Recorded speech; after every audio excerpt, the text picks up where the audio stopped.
Welcome, everybody, to the discussion portion of the playthrough. This week, we are featuring Camel Cup for some people, or Camel Up. The controversy is finally over, right? Because it says on the box, Camel Up. No, Camel Cup. Okay. If you watch the How to Play video, I never say Camel Up once. This version I'm going to go overdub that and just say Cup. This version is Camel Up. The other one is Camel Zach Cup. has Camel Cup. The old real version. I wanted them, when they came out with this new version, to do half the boxes with Camel Up and half of them with Camel Cup. So just to mess with people. Well, then Zach would want to buy both of them, even though it's the same game. And that's why it would have been a good idea. They should have done it. Yep. So if it's your first time showing up, let me introduce you to the crew that we have tonight. I'm Ktdata. We have Zach, the global guru. How you doing? Owner of possibly Camel Cup. We're not sure because you have the first edition. We'll get back. We'll get into the 2014. Yeah, when that came out. And then it's old, man. Yeah. It's an old game, isn't it? Super classic. Yep. 2014. Yeah, man. Would that come out like the same year as Monopoly? Yeah. Maybe before. And the guy with the insights, believe it or not, he's an actual lawyer. We have Dr. J here, actually in the workforce, which is kind of crazy. That's right. You have to get up at a normal time. Yeah. That's kind of weird. And then, of course, we have the KO King who gets up at abnormal times, but he doesn't commute. Well, his commute is like 10 steps. He has to get out of his bed and go to his desk. That's a long walk across the hallway. Yeah. You know how much that angers me in the morning when it's a bad storm and I'm like, Russ just had to just walk and he's at work and here I am like almost dying driving on the roads. I had over 10 years of driving up the mountains in the snow. I'll take my commute now. So over mine. Yeah. Yeah. So maybe that's why we're talking about a game that actually happens in the desert. Nice, warm, balmy. Yeah. Not all snowy like it is here. Yeah. And I've discovered this game unlocks the inner gambler in all three of you. I want to. Just to preface, I really, really want to play this with real money. Yeah. I will be playing this game with money at some point. See, only in states where gambling is legal. Yes. This game has been out for a long time, and I remember every time I saw it, I would think, I don't want to play that game because I don't like racing games. And it's clearly a racing game because they got like checkered flags and stuff on the box, and it's a bunch of camels going around. I didn't know it was just a straight gambling game. It's not only a racing game, but it's a kids racing game because you look at the art and you're like, that's a family kids game. I don't know if I want. Yeah, right? So how long? We're not going to play that at a guy's night. How many might games? end up going the other way and being like, "Oh, this is a fun family game," and you get it, and then all of a sudden you're like, "Oh, this is teaching my kids how to gamble." Maybe I don't want to play this game with my the new family. art is a little bit more. It's cool. I like it's the a new little art. less kids-like. Yeah. But it's definitely like we played it the first time we played it. It's like this is a good guys' night game. Like we're gambling. We're those type of people. We played we play once and night. we played three nights. Games that night. Yeah, 3 games. Really so it was awesome. This is one of those games, and we have a few. I think Castle Panic falls into this. Firefly did for a while. That you guys bring over your bags, and we just don't pull them out. Where it's like, choice. Nah, maybe we'll get that next time. For and a long I think time, it was Camel Zach Cup, had this for like a year in his bag. Yeah. You know what I realized? There's actually a machine in Vegas that actually simulates this. Yeah. That you actually bet on horses that race around, and then you're trying to pick the horse that Probably wins. where this person might have gotten the idea from something like that. So that's probably a preface. If you've seen this game and you just doesn't appeal to you, I think this is a very fun game. Yeah. And especially because you kind of mentioned a little bit in the how to play that you're not playing the camels, and that's what really caught you off guard, right? You're not racing. Yeah, they're kind of their own engine going by themselves. Yeah, right you there. don't really have like the most you're ever attached to a specific camel is when you take a ticket and you want that camel to end first in that leg of the race. Like you're never rooting for one camel the whole time in the game. You're just trying to make good bets. And so that's why I really like it. Also, you get to points in the game where you're sitting there looking and you're like, if this camel rolls, then the ticket I have is going to get first place. But if this other camel rolls, it's going to get last place. And I'm not going to get any payouts at all. And you sit there and you look at it and you go over the odds in your head, and then after a while you just come to the conclusion that you just have to roll the die and see what happens. Do you guys remember the Seinfeld episode where Kramer, maybe this is dating myself, but Seinfeld's pretty new. It's only been off the air for like 20 years. Kramer is in the he's watching the horse race or whatever, and he's like, he no, go. That's how I feel in this game. I'm like, there are definitely times where you're shaking that thing, there's 2 dice in there, and you want your one color to come out, and you're like, come on, red, green. Oh, you get so vested with like certain camels, like right at the beginning, one goes, and you're all in on them, and you're just like, come on, green. Yeah. I find myself always, I'll overthink the strategy, and I'll be like, if this one does that, and then I take a bad ticket, and then I'm like, that was dumb. Well, you also have the problem because you play this a lot with your family, and I've noticed. First of all, I have to mention your daughter. She wanted us to mention that they're equal opportunity redheads because there's one, but two redheads represented as a character on here. Oh yeah, there's 2.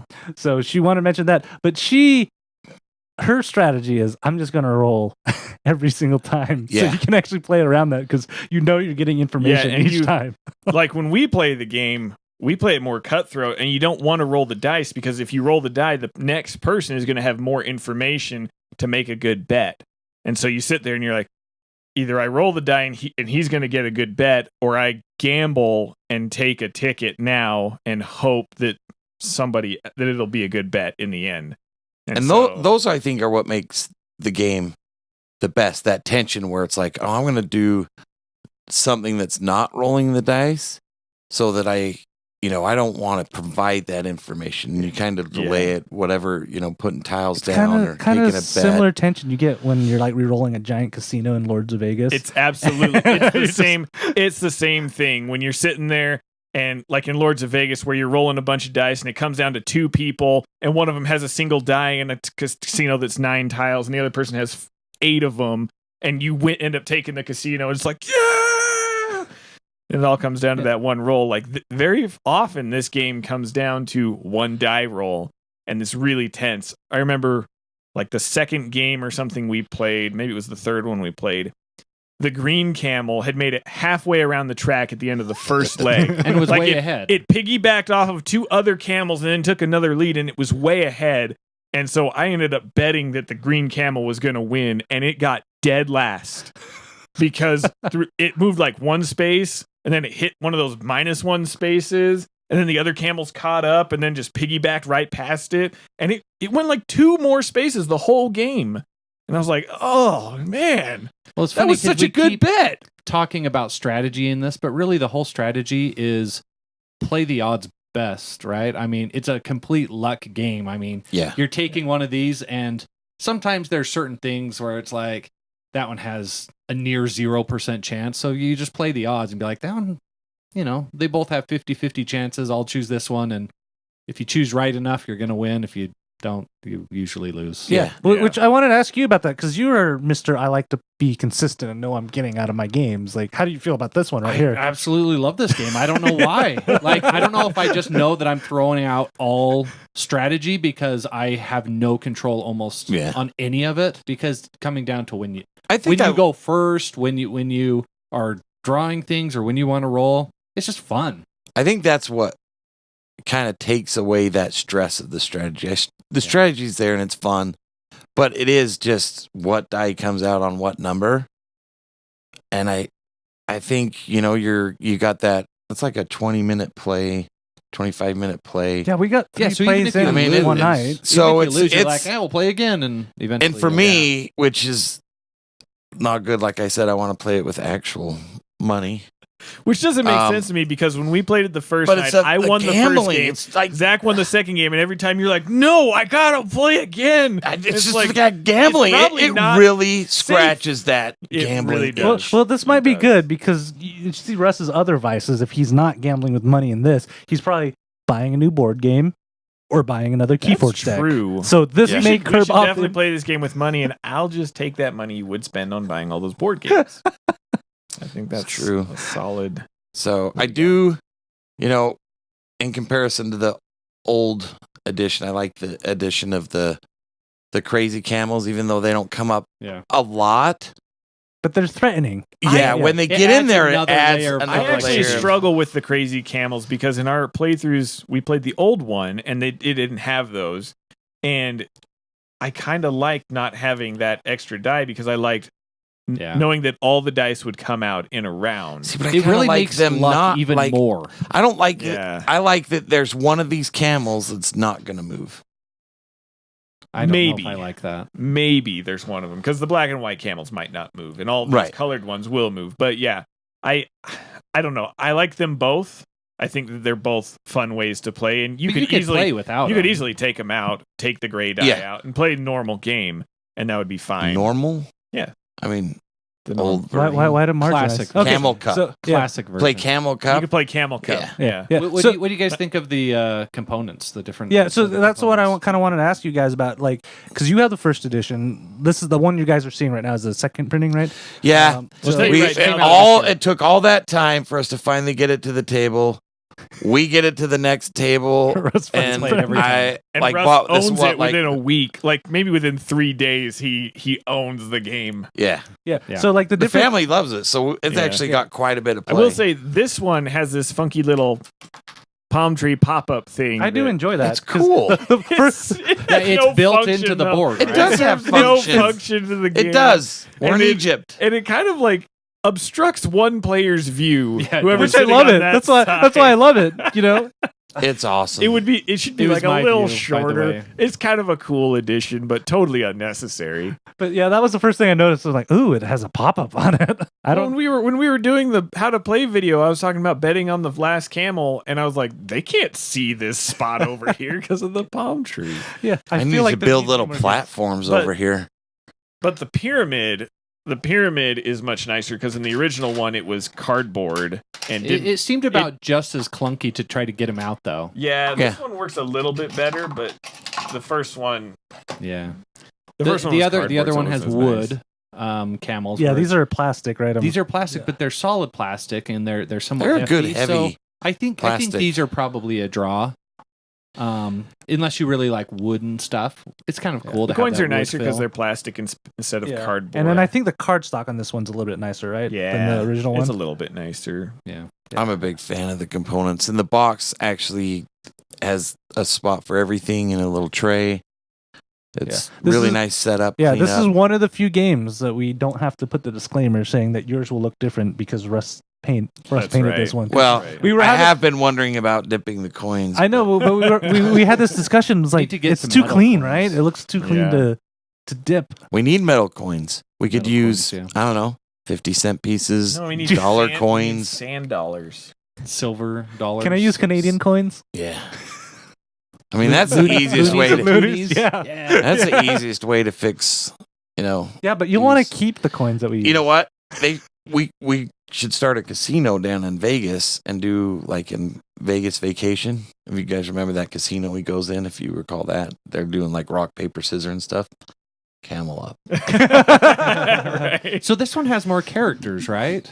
I don't think mine has that many characters. 1, 2, 3, 9 4, characters because this has up to 8 players. Yeah, up to 8, and then you can have No, yours has 6. And then you can up to 6. And then you can use these cards for partners. Yeah, we didn't mention that because there's a partner. Like if you have, it's 8, right? You can do the 6. Yeah, it's a variant in the game. I think it helps because what you do is you say, I want to be a partner with whoever. That's be terrible in our group because you two would never partner up. Well, and here's if you guys the thing. partner up, everybody else is gang up on you guys. Because the one downside with a higher number is someone might not get a chance to bet on anything. The ones you want, but if you partner up, you can benefit from one of their tickets. So I actually really like the concept and what it does because it kind of, with so many people around the table, it'd be able to basically 2 people make a bet on the same camel,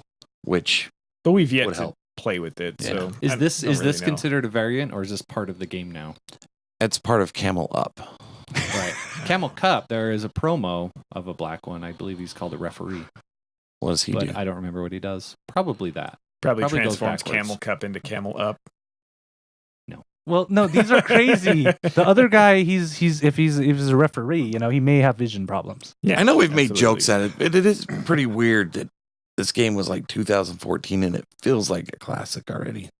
Oh, like, yeah. Well, it won an award. I won some awards. It's like or it was nominated it's like a for a staple lot. of the board game hobby. Where if you go into like and see a board game collection, that is very often you'll find this game sitting among other games. Next year, Catan. And like many out there, my approach was like, I'll probably play it at some point, but it's not really. But it's a good gateway game. I mean, the rules are super simple, and anyone can play it without.